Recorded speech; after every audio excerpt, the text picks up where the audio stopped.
Hello students, आज हम 11th class का एक नया टॉपिक स्टार्ट कर रहे हैं, that is element. Let's start. आज हम डिस्कस करने वाले हैं यहाँ पे एलिमेंट के बारे में। पीरियोडिक टेबल के अंदर जितने भी एलिमेंट लिखे हुए होते हैं, जो भी जो भी अल्फाबेटिकल रिप्रेजेंटेशन लिखी हुई होती है, वो सारे अल्फाबेटिकल जो रिप्रेजेंटेशन है वो एलिमेंटल फॉर्म के अंदर दिया हुआ होता है। ओके, तो एलिमेंट एक्चुअली में होता क्या है? It is the pure substance. आप ऐसे लिख सकते हैं, it is the simplest form of pure substance. जो प्योर सब्सटेंस होता है, प्योरेस्ट जो सब्सटेंस होता है, उसकी सिंपलेस्ट फॉर्म को हम क्या कह देते हैं? एलिमेंट कह देते हैं। और ऐसा क्यों कहते हैं हम इसे? Because it can neither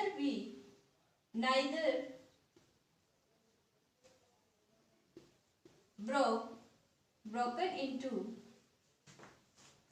nor built from simpler substances।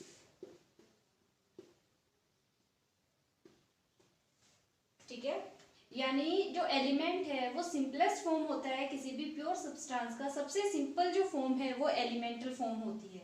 ये ना तो हम इसे तोड़ सकते हैं किसी और छोटी चीजों के अंदर, और ना ही हम इसे किन्हीं छोटी चीजों से मिलाकर बना सकते हैं। यानी ये सबसे छोटी जो सिंपलेस्ट फॉर्म होती है वो होती है एलिमेंट की, एक प्योर सब्सटेंस की। तो हम इसे एलिमेंट के नाम से जानते हैं। इसकी जो फिजिकल और केमिकल प्रॉपर्टीज होती हैं वो यूनिक होती हैं, बाकी चीजों के साथ मैच नहीं करेंगी। जो एलिमेंट है इसे हम क्लासिफाई, अच्छा इससे भी पहले एक चीज और, टिल टुडे 118 एलिमेंट्स, कितने? 118 एलिमेंट जो है पीरियोडिक टेबल में उनके लिए स्पेस बनाया गया है, जो फाइंड आउट किए गए हैं। और इनमें से 92 एलिमेंट ऐसे हैं, कितने? 92 एलिमेंट जो कि नेचुरली फाइंड आउट हुए हैं, नेचुरली फाइंड आउट हुए। यानी ये 92 एलिमेंट जो है ये तो नेचर के अंदर एज इट इज प्रेजेंट है, प्रेजेंटेड फॉर्म के अंदर ही हमने सिर्फ इन्हें सर्च किया है। इसके अलावा जितने भी बच गए, जो रेस्ट ऑफ एलिमेंट्स है, वो सारे क्या है? आर्टिफिशियल है, आर्टिफिशियली बनाए गए हैं, या तो बम्बार्डमेंट की गई है या फिर क्या किया गया है, एक एलिमेंट को दूसरे एलिमेंट के अंदर कन्वर्ट करवाने के लिए जितने भी पॉसिबल एफर्ट्स थे वो करके उन्हें कन्वर्ट किया गया है। टोटल एलिमेंट्स 118 है, जिसमें से 92 एलिमेंट नेचुरली फाइंड आउट हुए हैं और जो बच गए वो आर्टिफिशियली बनाए गए हैं। हम यहाँ पे एक छोटी सी टेबल डिनोट कर रहे हैं एलिमेंट्स के रिगार्डिंग। जो एलिमेंट है ये क्लासिफाई होता है 3 पार्ट्स के अंदर। बहुत ही सिंपल टॉपिक है, शायद आपने पहले पढ़ा भी हो। Metals, non metals and metalloids. कौन कौन सी चीजों के अंदर क्लासिफाई किया हमने एलिमेंट को? Metals, non metals and metalloids के अंदर। अब मेटल क्या होते हैं? मेटल आर दो सब्सटेंसेस which have luster। और लस्टर कब होगा? जब they have property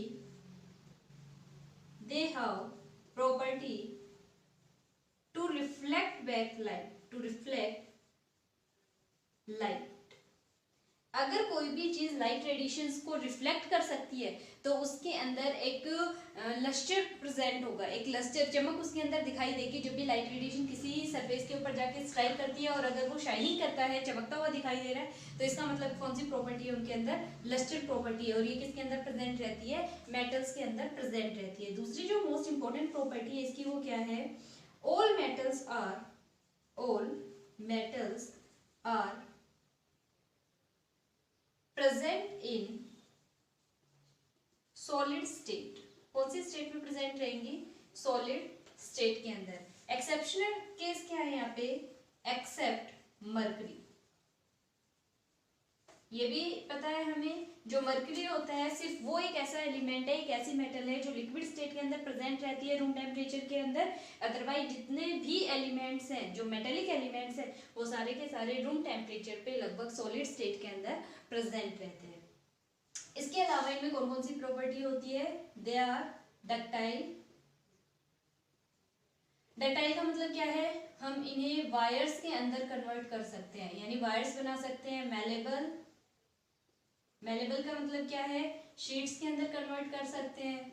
सोनोरस, यानी साउंड प्रोड्यूस कर सकते हैं। ये क्या प्रोड्यूस कर सकते हैं? साउंड भी प्रोड्यूस कर सकते हैं। तो ये सारी जो प्रॉपर्टी है ये मेटल्स की है। इनके अलावा और भी प्रॉपर्टीज हैं जो आपको पता है तो, और अगर नहीं भी पता है तो हम जैसे जैसे इनके बारे में डिस्कस करेंगे हम इनको डिटेल में एक्सप्लेन करते जाएंगे। तो ये सारी प्रॉपर्टी जो है मेटल्स के अंदर फाइंड आउट की जाती हैं। जितने भी टोटल एलिमेंट फाइंड आउट हुए हैं अभी तक उनमें से 65% जो एलिमेंट होते हैं ये क्या होते हैं? मेटल फॉर्म के अंदर प्रेजेंट होते हैं। ये सारे क्या होते हैं? मेटल्स होते हैं। कितने परसेंट? 65% एलिमेंट ऐसे हैं जो मेटल होते हैं, यानी पीरियोडिक टेबल के अंदर जितने भी एलिमेंट्स होते हैं उनमें से ज़्यादातर जो एलिमेंट है वो मेटेलिक फॉर्म के अंदर एग्जिस्ट करते हैं। उसके बाद नॉन मेटल्स आती हैं और उसके बाद मेटेलॉइड्स आते हैं। अब देखिए नॉन मेटल्स क्या होंगी? नॉन मेटल्स वो सब्सटेंस होते हैं जिनके अंदर लाइट रिफ्लेक्टिंग प्रॉपर्टी नहीं होती। लाइट रिफ्लेक्ट नहीं कर सकते। ये क्या नहीं करेंगे? लाइट को रिफ्लेक्ट नहीं कर सकते। तो कैसे रहेंगे? नॉन लस्टर्स। नॉन लस्टर्स रहेगा, यानी इनके अंदर किसी भी तरीके की चमक फाइंड आउट नहीं होगी, लस्टर फाइंड आउट नहीं होगा। लेकिन एक्सेप्शन क्या है यहाँ पे? एक्सेप्शन है यहाँ पे आयोडीन। आयोडीन एक नॉन मेटल है और इसके अंदर लस्टर देखने को मिलता है, यानी लस्टर जो प्रॉपर्टी है वो मिल जाती है। जितने भी नॉन मेटल्स हैं ये तीनों फेज के अंदर एग्जिस्ट करती हैं, सॉलिड, लिक्विड एंड गैस। ठीक है, तीनों के अंदर एग्जिस्ट कर जाती हैं। इनमें जो मोस्ट जो एक्सेप्शन मतलब जो यूनिक है वो है लिक्विड स्टेट। एक नॉन मेटल जो लिक्विड स्टेट के अंदर प्रेजेंट रहती है वो होती है ब्रोमीन। कौन सी होती है? ब्रोमीन एक ऐसी नॉन मेटल है जो रूम टेम्परेचर के ऊपर लिक्विड स्टेट के अंदर फाइंड आउट होगी। इसके अलावा जो बची हुई है नॉन मेटल जैसे ऑक्सीजन है, नाइट्रोजन है, ये किस फेज के अंदर रहती है? गैसेस फेज के अंदर रहेंगी। और जो और भी जो एलिमेंट्स हैं वो सॉलिड फेज के अंदर रहते हैं। तो जो नॉन मेटल है ये तीनों फेज के अंदर एग्जिस्ट करती है।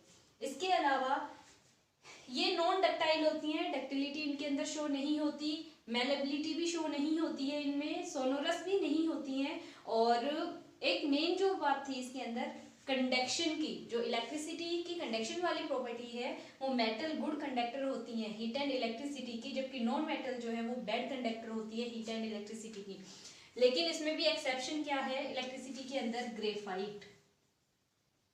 ग्रेफाइट जो है ये एक्सेप्शनल केस है। ग्रेफाइट जो इलेक्ट्रिकल कंडक्टिविटी की प्रॉपर्टी होता है उसे शो कर देता है। तो जो एक्सेप्शन है उन्हें ज़्यादा अच्छे से ध्यान रखना है, क्योंकि ज़्यादातर जो कॉमन चीज़ें होती है वो कम पूछी जाती है, एक्सेप्शन ज़्यादा पूछ लिए जाते हैं। इसके बाद लास्ट जो है वो आता है मेटेलॉइड्स। तो मेटेलॉइड जो है ये वो सब्सटेंस होते हैं जो दोनों की प्रॉपर्टी शो करते हैं, metal as well as non metal. दोनों की प्रॉपर्टी शो किसमें होगी? मेटेलॉइड्स के अंदर होगी। इनका नाम ही यूनिक सा है, ये बताता है कि दोनों तरीके की प्रॉपर्टी शो करेंगे। एग्जांपल देखिए इसके अंदर क्या रहेंगे? Arsenic, antimony and bismuth. Okay, ये जो एग्जांपल है ये मेटेलॉइड के हैं। बिस्मिथ को रिप्रेजेंट किया जाता है Bi सिंबल से, एंटीमनी को Sb से और आर्सेनिक को As से। अगर आप इनके सिंबल याद करना चाहें तो सिंबल याद कर सकते हैं आर्सेनिक, एंटीमनी एंड बिस्मिथ। अब इसमें देखिए जो एलिमेंट्स है, एलिमेंट का जो टॉपिक है लगभग कवर हो चुका है। एलिमेंट्स जो है आप इसे ऐसे भी कह सकते हैं कि these are pure substances, pure substances having only one type of atoms, either or molecules. यानी जो एटम्स होते हैं ये प्योर सब्सटेंस तो है ही है, ये बात तो हमने स्टार्टिंग के अंदर भी की है कि it is the simplest form of the pure substance, और it can either be broken into nor built from simpler substances. Otherwise आप ऐसे भी इसे डिफाइन कर सकते हैं कि these are pure substances having only one type of substances. One type कौन सी रहेंगे, चाहे तो एटम हो या फिर मॉलिक्यूल हो। क्योंकि देखिए जैसे हम एटम लिखते हैं तो हम लिखने हैं, जैसे हाइड्रोजन लिख दिया हमने तो H फॉर्म के अंदर लिखा, और अगर मैं यहाँ पे हीलियम की बात करूं तो इसे रिप्रेजेंट करते हैं हम HE से, ये तो हाइड्रोजन का सिंबल हो गया, लेकिन हाइड्रोजन एटम तो इस तरीके से प्रेजेंट है, लेकिन जब ये मॉलिक्यूल में कन्वर्ट होगा तो क्या बन जाएगा, H2 मॉलिक्यूल के अंदर कन्वर्ट होगा। लेकिन हीलियम जब एटॉमिक फॉर्म के अंदर है तब भी HE ही लिखा जाएगा, और जब ये मॉलिक्यूलर फॉर्म के अंदर आएगा तब भी HE की फॉर्म में ही रिप्रेजेंट किया जाएगा। इसके साथ 2, 3, 4 इस तरीके से हम कुछ भी नहीं लगाते हैं। तो इसका क्या मतलब है कि जो हीलियम है ये मॉलिक्यूल की तरह बिहेव कर रहा है यहाँ पे, और जो एटम है वो हाइड्रोजन है, नाइट्रोजन है, ये एटम की तरह बिहेव कर रहे हैं। तो जो एलिमेंट्स है उसमें देखिए डेफिनेशन पता चल गई, फिर उसके बाद आपको बताना है टोटल कितने एलिमेंट है पीरियोडिक टेबल के अंदर, आज तक कितने फाइंड आउट हुए हैं, कितने नेचुरल एलिमेंट है और कितने जो है आर्टिफिशियली फाइंड आउट किए गए हैं या आर्टिफिशियली बनाए गए हैं। फिर एलिमेंट की क्लासिफिकेशन 3 टाइप से की हुई है, मेटल, नॉन मेटल और मेटलॉइड्स। फिर इनकी प्रॉपर्टीज को डिस्कस करेंगे वन बाय वन, एंड बस इनके एग्जांपल्स और जो एक्सेप्शनल केस हैं वो ध्यान में रखने हैं आपको। ज़्यादा तो वही है कि जो एक्सेप्शनल केस है वो अच्छे से माइंड में रहें।